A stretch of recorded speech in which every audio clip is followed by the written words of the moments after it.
이 지난주에 잠깐 나눈 거지만 한 번만 더 반복해서 보았으면 하는 것은,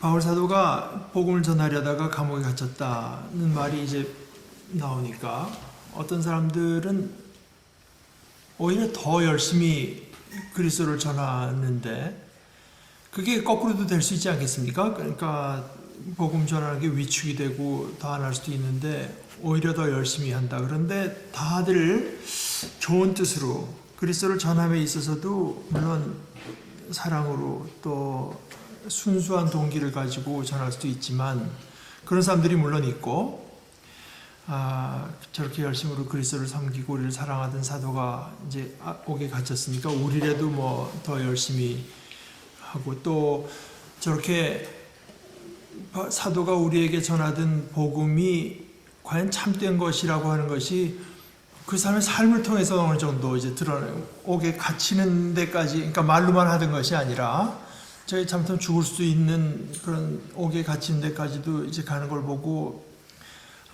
참 이 복음이라고 하는 게 좀 생명력이 있구나 하는 걸 더 느껴서 더 확신을 얻어서 하나님의 말씀을 겁없이 더욱 담대하게 전하게 된 것. 그러니까 이건 참 물론 좋은 일입니다. 그 일이 일어나는 걸 여러분이 알아주시기를 바랍니다 하는 것도 있으면서, 그 다음에 15절서부터 나오는 생각은 누구나 다 그런 어떤 선한 동기로 그리스도를 전하는 것이 아니라, 어떤 사람들은 시기하고 다투면서 전합니다. 이 사람들은 뭐냐면 경쟁심으로 곧 불순한 동기에서 그리스도를 전하되 나의 감옥 생활에 괴로움을 더하게 하려는 생각을 품고 있습니다.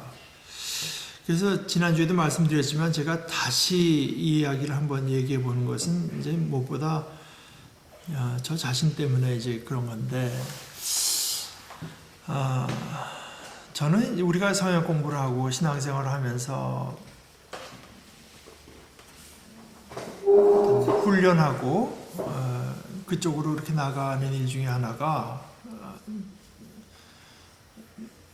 뭐 성역 공부를 하고 뭐 이런 것들 두 가지 저한테는 중요한 게 있는데, 하나는 복음을 좀 더 정확하고 좀 더 풍성히 이해하고 싶은 생각이 있고, 복음이라고 하는 게 정말 참 놀라운 참 기쁜 소식이로구나 하는 거를 좀 더 풍성하게 알고 싶고 좀 더 잘 알고 싶고 이제 그런 것이 있고, 또 하나는 제 표현대로 하면 이제 균형 감각인데, 균형 감각,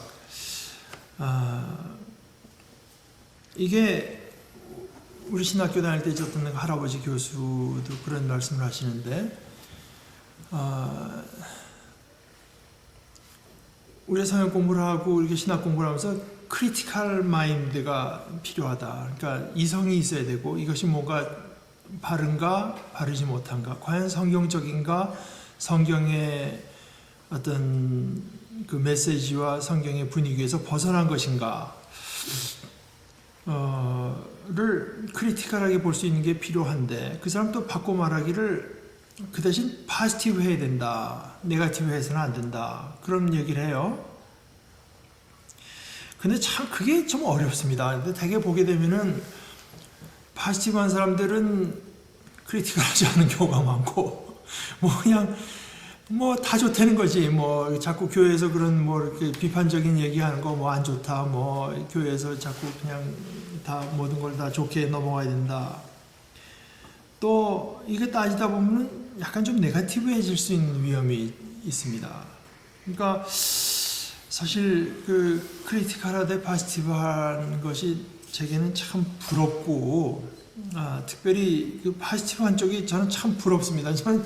제가 생각하기에도 전 크리티컬한 태도는 꽤 있는데, 이건 좀 잘못된 것 같다, 이건 뭐 저래서 안 되는 거 아니야, 이런 생각은 자꾸 하는데, 이런 것들을 결국은 좀 긍정적으로 볼 수 있어야 된다고 하는 걸 이제 많이 느끼는 게, 저는 예를 들어서 뭐 빌리 그레이엄 같은 이들 보게 되면 그게 참 부러운 거예요, 언제나. 그러니까 굉장히 긍정적이거든요.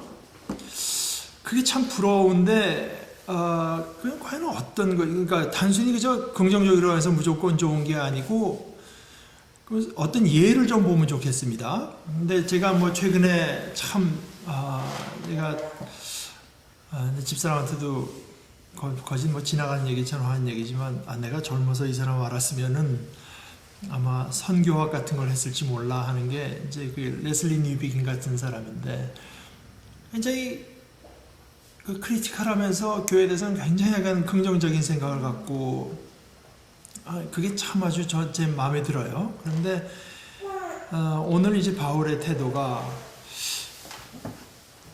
저 사람들은 그러니까 그릇된 모티브, 믹스드 모티브, 뭐 시기하고 다투면서 또 불순한 동기에서 그리스도를 전합니다. 그러니까 여기 이제 크리티컬한 거죠. 그 사람들이 그리스도를 전하니까 뭐 동기가 어쩌면 되냐 이게 아닙니다. 그럼 전 동기 확실히 잘못됐다. 그러나 또 기뻐하는 그러나 그렇게 하면서도 그리스도가 전파되니까 자기는 나는 그것을 기뻐합니다. 그러니까 이걸 사실 어떻게 생각하면은 정말 크리티컬하기 때문에 파지티브해진 거라고도 볼 수 있을 것 같아요. 그러니까 저 사람들의 동기와 그것으로 해서 나타나는 것을 구별해서 볼 줄 아는 바울 사도가 저 사람들이 동기는 잘못됐지만 결국 그렇게 해서 그리스도가 더 전파됐으니까 그걸 기뻐한다. 근데 참 이것이 말입니다. 그래 나는 이제 내가 생각해도 좀 치우쳐서 그리스도가 전파되지만 저 친구들의 동기가 잘못됐으니 자꾸만 저는 그쪽으로 이제 가는 성향이 있어서 이걸 잘 이제 동기는 잘못됐는데 그리스도가 전파되는 걸 인정한다 정도가 아니라 나는 그걸로 기뻐하고 또 기뻐한다. 그러니까 이것이 진리가 무엇에 파묻히는 것도 아니고, 그러니까 이게 잘못된 건 잘못된 거지만 그리스도가 전파되는 것으로 기뻐한다고 하는 뜻은 뭐냐 하면은 이게 이제 한국말로 어떤 사람이 표현하기를 내면화. 이게 참 나는 젊어서부터 예수를 믿어야 되는 장점 중에 하나가 이런 거라고 보는데 성경을 공부하고 어떤 뭐 또 신학적인 사고를 하고 기독교 신앙을 배워서 어떤 잘 균형 잡힌 생각을 하고는 자기 감정도 거기 맞춰야 돼. 그걸 그거 인정해. 그런데 마음속에 뭔가 불편해하는 정도가 아니라 확실히 살펴봐서 이것은 잘된 거라고 하면 기뻐할 줄도 알아야 된다. 실제로 기뻐하고 앞으로도 또한 기뻐할 것입니다. 참 이것이 참 제 은사 말씀 그분은 이제 전에도 얘기했지만 구순에 이제 그런 얘기를 하시는데 내가 그때 소개했죠. 이제 의과대학 다닐 때 소아과 선생님이셨는데 여기서 평생 출석하시는 교회가 요 앞에 있어요. 그런데 이제 예배 끝나고 잔치를 하면서 목사님이 기도하고 나서 장로님들 나와서 좀 말씀하시라고 하니까 뭐 늙은 것이 참 평생 돌이켜보면 한 거 하나도 없는데 이런 식으로 축하해 주니까 참 송구하기 짝이 없다고 하시더니 오스카 와일드라는 사람 얘기를 하면서 그이가 말하기를 인생을 정말 live, 사는 사람은 거진 없다. 대개는 그저 다 그냥 하루하루 존재할, exist 할 따름이다. 근데 자기가 90년을 살았대지만 정말 그 가운데 내가 live 한 날이 며칠이었나 생각해보면 정말 부끄럽기 짝이 없다. 그러면서도 하시는 얘기가 90년 살면서 제대로 한 게 없는데 이제 뭐가 되겠나 하는 생각을 할지 모르지만 그래도 이 허약한 나를 여러분이 옆에서 부축해 주시면 오늘서부터라도 내가 한번 리뷰를 해볼 거니까 그러니까 그 의미에서 정말 오늘서부터라도 이런 어떤 이게 이제 신앙의 참 중요한 훈련 내용 중에 하나라고 생각합니다. 그러니까 크리티컬하면서도 파지티브하다기보다 사실 어떻게 생각하면 진짜 크리티컬한 것은 정말 기뻐할 거를 기뻐하지 않을까 묻어가지 않도록 이제 나눌 줄 아는 거죠. 그리스도 이름이 늘어나니까 그건 기뻐할 일이다. 그러면은 실제로 그저 단순히 말로만 그렇게 하니까 실제로 기뻐하고 그러면서도 또 됐으니까 자꾸 따지마 이게 아니라 그건 불순한 동기에서 한 거다 하는 거는 정확히 볼 수 있고 말을 할 수 있고 그리고 말할 수 있는데 이걸 이제 참 나눠서 보는 이런 거 이게 이제 아까 말씀드린 저를 위해서 한다고 하는 말은 이제 앞으로라도 좀 내가 좀 이런 걸 좀 힘써야 되겠다 이런 생각을 한번 다짐하기 위해서 한 번 더 나누는 것이고 그런데 지금 자기가 이제 풀려날 거냐 말 거냐 또는 뭐 그 사람들이 나를 위해서 하느냐 나를 괴롭게 하기 위해서 하느냐 이거는 사실 자기에게 크게 중요한 게 아니고 자기의 진짜 기대와 희망은 20절에 내가 아무 일에도 부끄러움 당하지 않고 온전히 담대해져서 사는 것으로든지 죽는 것으로든지 전에처럼 지금도 내 몸에서 그리스도께서 존귀함을 받으시 이것이 자기의 그야말로 아까 우리 강훈 형제가 말하는 식으로 하면 core interest입니다. 자기 속에 가장 중심된 가치고 관심이고 이제 그런 건데요. 그 현실에 있어서는 그리스도가 존귀함을 받는 것인데 그리스도가 더 매그니파이 되기 위해서 자기가 죽는다면 죽음을 선택하겠고 사는 게 필요하다면 사는 게 선택하겠고 뭐 예를 들어서 나 같으면은 하여간 어디 가서 내가 뭐 의사생활 할 것이냐 또 의사생활하면 목사생활 이런 것들이 다 상대화돼서 그런 건 하나 중요한 게 아니고 그런 걸 통해서 내 작은 이 몸을 통해서 그리스도가 얼마나 매그니파이가 되느냐 이것만이 중요하다고 했지만 실제로 현실에 있어서는 또 선택을 해야 되잖아요. 게다가 이제 이 선택이 여기서는 자기가 죽는 걸 수도 있고 사는 걸 수도 있고 뭐 자기 선택의 문제가 아닐지도 모르지만 하나의 손에 달려있는 거긴 해도 이제 감옥에 있으면서 생각을 해보니까 그럼 자기 죽는다면 뭐냐 죽는다면은 이거는 자기한테는 좋은데 자기한테 틀림없이 훨씬 더 낫다. 그런데 내가 살아있으면 여러분에게 가서 복음도 전하고 자기의 이러한 일들을 얘기하면 여러분이 그리스도가 정말 그렇게 자랑할 분이라고 하는 그 자랑거리가 더 많아질 거다. 그러니까 그건 여러분에게 이제 여러분의 발전과 믿음의 기쁨을 더하기 위해서는 여러분 모두와 함께 머물러 있어야 될 것으로 알아서 결국 그쪽을 선택하겠다. 그러니까 바울 사도의 그 세 가지 프라이오리티가 나오는 것입니다. 첫째는 그리스도, 둘째는 내 형제 자매, 공동체, 셋째는 나. 이제 이렇게 된 겁니다. 그러니까 그리스도를 위하고 그리스도를 영화롭게 하고 그리스도를 매그니파이 한다고 하는 것이 가장 움직일 수 없는 중심에 있는 것이고 그 다음에 선택에 있어서 우선권을 차지하는 것은 심지어 이제 내가 뭐 천당 가서 하나님 그리스도 어떻게 하느냐 이것도 주변부로 더 밀려나고 그 다음 것은 내 사랑하는 형제 자매의 유익, 기쁨 이것이고 세 번째 이제 마지막에 이제 자기에게 무엇이 생겨나는가 이제 그걸 한번 우리가 다시 생각해 봤으면 했고 그러면서 27절에 가서 자기 얘기를 하고 나서요. 여러분은 오로지 그리스도의 복음에 합당하게 생활하십시오라고 했는데 폴리티우에스타이 생활한다고 하는 데 쓰인 원어가 네, 앞에 그 폴리티우에스타이 그게 뭡니까? 폴리티칼 정치 아니겠어요? 정치고 정치라고 하는 거는 그 폴리스 그 도시의 삶이거든요. 그 도시의 삶.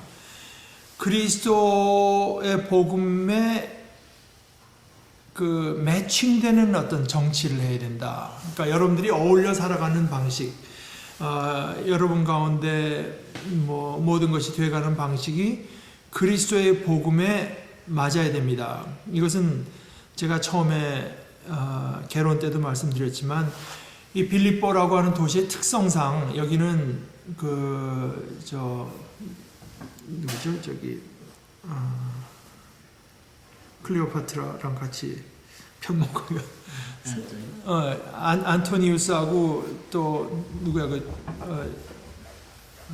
옥타비아누스 뭐 이제 이런 친구들 이 옥타비아누스가 이기면서 앤토니하고 클레오파트라에 됐던 그 패잔병들뿐 아니라 자기 나중에 자기 군인하에 있던 그 베테랑들을 다 특별하게 빌립보를 준 겁니다. 말아 빌립보라는 도시를. 그래서 이 사람들이 이제 거기 사는데, 그러니까 로마에서도 떨어져 있지만 특별한 도시인 거예요. 로마의 그야말로 식민지 콜로니인데 이게.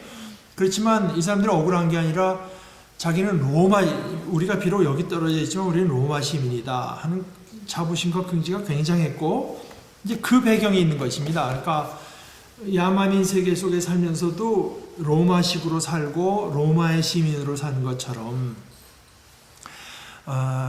우리 크리스찬의 삶이라고 하는 것이 이 땅에 살지만 하나님 나라의 시민으로서 그것을 여러분의 법으로 삼고 그것을 여러분의 아이덴티티로 삼아서 그 자부심과 이제 거기에 맞게 이제 살아가기를 바라는 거죠.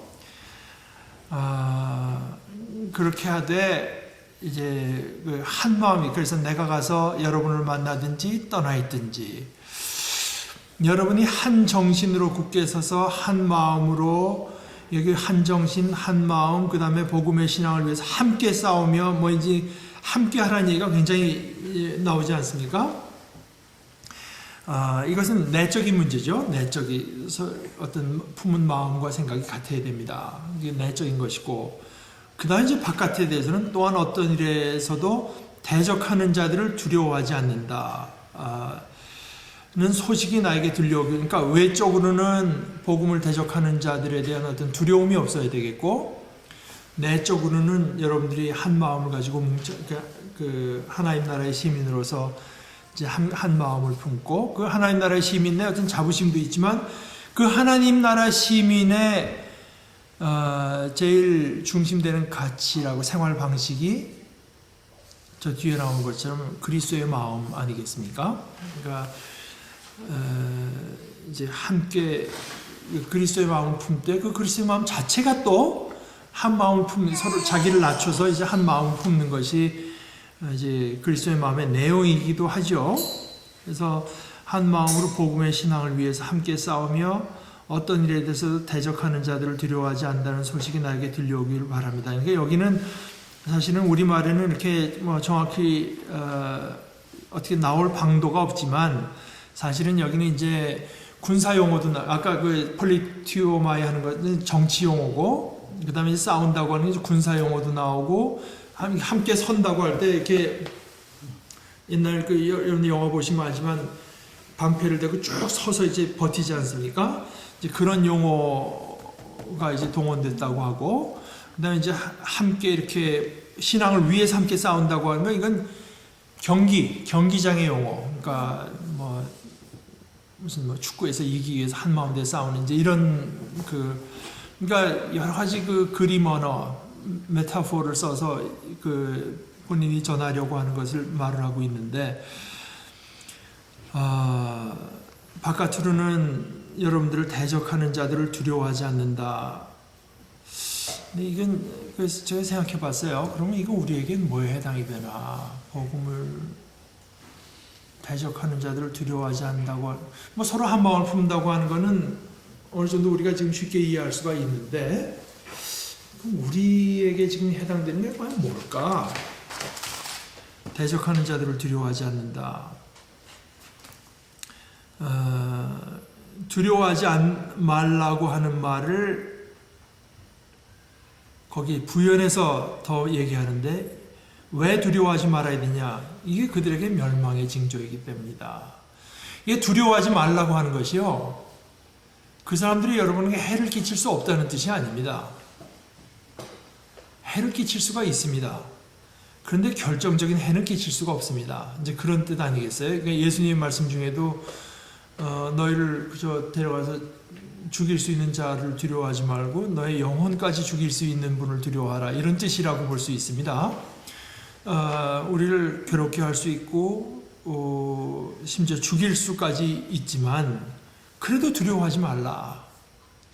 그러니까 여기서 두려워하지 않는다고 하는 게 참 가슴 아픈 얘기입니다. 그런데 우리는 복음을 위해서 싸우니까 하나님께서 언제까지 지켜주실 거야. 뭐 병도 안 걸리게 해주시고 감옥에도 안 가게 해주시고 금전장에 손해도 안 보게 해주실 거야. 이런 식으로 이제만 생각한다고 하면은 그것 때문에 오히려 두려움에 사로잡히는 경우가 종종 있는 것 같아요.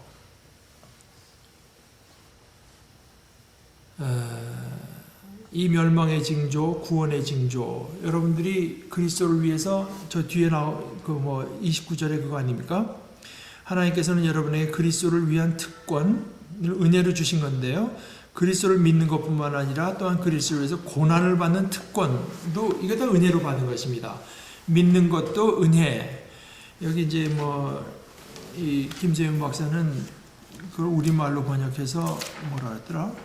미리 와서 역사하시는 하나님의 은혜, 믿음이라고 하는 것이 미리 와서 역사하시는 하나님의 은혜라고 하는데, 이게 이제 우리말로 푼 것이고 되게 좀 어려운 말로 prevenient grace라고 해요. 그러니까 먼저 venient 불에서 하긴 라틴어 이런 데서 분노하라 하면 온다는 거 아닙니까? 그러니까 온다, 미리 우리에게 오신 하나님의 은혜, 우리 속에 이미 모든 게 하나님께서 은혜로 작동했기 때문에 우리가 믿을 수 있다는 거거든요. 그러니까 우리가 이니셔티브를 갖고 믿었기 때문에 그때부터 하나님의 은혜가 동반되는 것이 아니라 믿는 것부터가 이미 하나님께서 우리에게 이제 은혜로 역사하셨기 때문에 이제 우리가 믿을 수 있다고 하는 이제 그런 건데, 그뿐만 아니라 고난을 받는 것도, 그러니까 그것도 하나님께서 주시는 은혜다. 우리가 믿을 수 있었던 것이 하나님의 은혜인 것과 똑같이, 그러니까 여러분들이 고난을 겪을 것입니다. 그러나 그 고난이 얼마나 우리들이 하나님께 속해 우리가 은혜 안에 있다고 하는 것을 확정해 주는 귀한 것인지를 기억하면서 두려워하지 말아야 됩니다. 이제 이런 건데, 그러면서 이제 그 다음에 여러분은 내가 하는 것과 똑같은 투쟁을 벌이고 있습니다. 여러분만 유별나게 고생을 하는 것이 아닐 뿐 아니라 또한 사도가 어떤 그 하나님의 은혜 가운데에서 고난을 받는 것처럼 여러분이 받는 그것도 그렇게 귀한 것입니다. 이제 그 고난 받는다고 하는 그 자체가 하나님의 은혜입니다. 고난을 받지만 그 속에서 하나님께서 은혜를 베풀어 주시리라, 그런 것도 물론 있죠. 고난에 대해서 성경이 가르침 많지 않아요. 그러니까 우리가 견디지 못할 고난은 우리에게 주시지 않는다, 이런 것도 있고, 또 고난을 겪어서 우리가 그러니까 고난 받은 것이 내게 유익이라 하는 시편의 말씀 같은 것들도 있고, 그러나 여기서 바울 사도가 말하는 것은 그런 것이 아니라고 하는 뜻이 아니라 다른 측면, 고난을 받는 것 자체가 이미 하나님의 은혜입니다. 그러니까 복음을 위해서 사도행전에도 나오죠. 사도들이 그리스도를 위해서 고난받게 된 자로 여긴 것을 자기가 기뻐하면서 이제 나왔다, 그런 얘기가 있는데, 이제 그런 것을 말을 하고 있다고 봅니다. 이제 아까 얘기한 것처럼 한 두 가지, 첫째는 복음의 대적이 과연 우리에게 어떤 것일까 하는 거하고, 또 하나는 하나님의 은혜가 이런 식으로 온다고 하는 우리의 생각이 많은 경우에 우리에게 굉장히 해로울 수가 있어요. 그러니까 제가 이제 전에도 한번 얘기했지만 가끔 강조하는 것처럼, 이제 보네포가 얘기한 그 은혜로서, 결과로서의 은혜 결과로 보니까 이게 은혜다 하는 거지. 그 과정 하나하나가 정말 뭐 하나님의 은혜죠. 근데 이제 우리가 은혜 좋아하는 것이 나에게 무슨 일이 닥치건 결국 하나님께서 다 이게 지금 하나의 큰 뜻 가운데 은혜를 주시는 걸 내가 믿는다고 하는 표현이면 참 좋은데 그 과정 하나하나가 나에게 그저 좋은 이래야 된다 이렇게 생각하면 그건 좀 곤란해지는 경우가 많은 것이 나는 성경에서 한 두 가지 예를 보는데 그 대표적인 두 가지 인물이 다 엘리야입니다. 엘리야. 첫째는 구약의 그 진짜 엘리야 프라퍼 구약의 진짜 엘리야고 둘째는 그 성경의 그 메시지상에 이제 엘리야가 다시 온다고 했을 때 세례 요한이거든요. 요한도 엘리야 아니겠습니까? 근데 그 두 사람이 다 먼저 그 아합 왕 때 엘리야는 참 그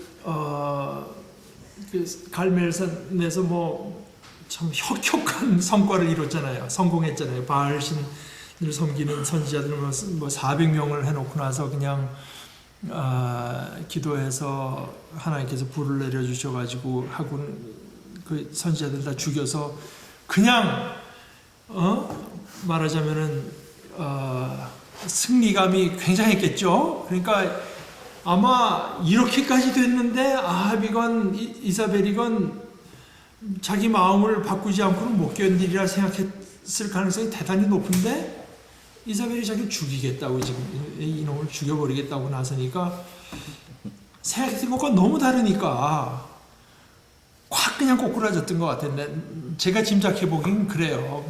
아니 거기서 그렇게 한 그 하나님께서 살아계신 그 승리를 맛보고 나서 그 왕비가 그런다고 그렇게 무력하게 도망갈 수가 있나?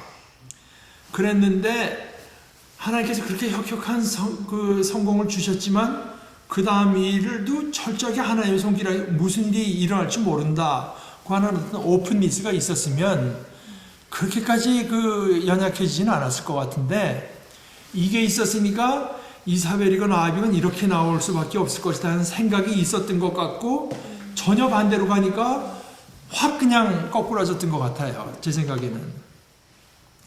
또 하나 이제 그 세례 요한도 뭐 예수님을 거진 유일하게 알아보지 않았습니까? 너희들 가운데 누가 서 있는데 뭐 나는 굽혀 그의 신들매를 풀기도 들기도 합당치가 않다 할 정도로 알았는데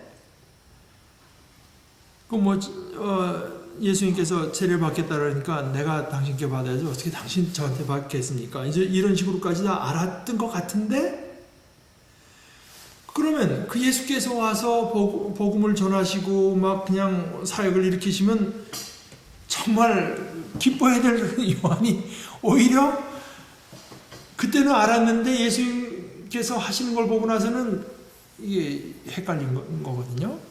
감옥에 갇혔을 때 사람들을 보내서 오실 그분이 당신이 맞습니까? 아니면 우리가 다른 사람을 더 기다려야 됩니까? 뭐 그런 걸 물어볼 만한 존재로까지는 인식을 했던 것 같은데 과연 그분이 하는 건 오히려 헷갈렸던 것 같아요. 예수님의 그것도 이제 저는 그 제 경우를 갖고 비교해보고 생각을 해보면 결국 그 그리스도가 오면은 이런 일이 일어날 것이다. 오기로 된 분이 오시게 되면 헤로도 아니고 뭐고 다 무릎을 꿇고 이제 그이가 잘못했다는 게 딱 드러나고 드디어 그냥 명명백백하게 착착 가다질 거라고 생각했는데 이거 뭐 그러니까 하나님의 은혜 하나님께서 은혜를 베풀어 주신다 하는 것을 믿고 그것으로 만족하면은 좋은데 하나님의 은혜가 이런 식으로 올 거라고 하는 것을 자기 나름대로 이렇게 구체적으로 정해놓고 나면 여기 걸려 넘어지는 게 훨씬 많은 것 같아요. 근데 사실은 이제 교회에서도 가끔 보는 것이 처음에 뭐 당신 암이 걸렸다. 뭐 저는 기도해서 하나님께 고쳐주실 거야. 뭐 하나님께 은혜 베풀어 주실 거야.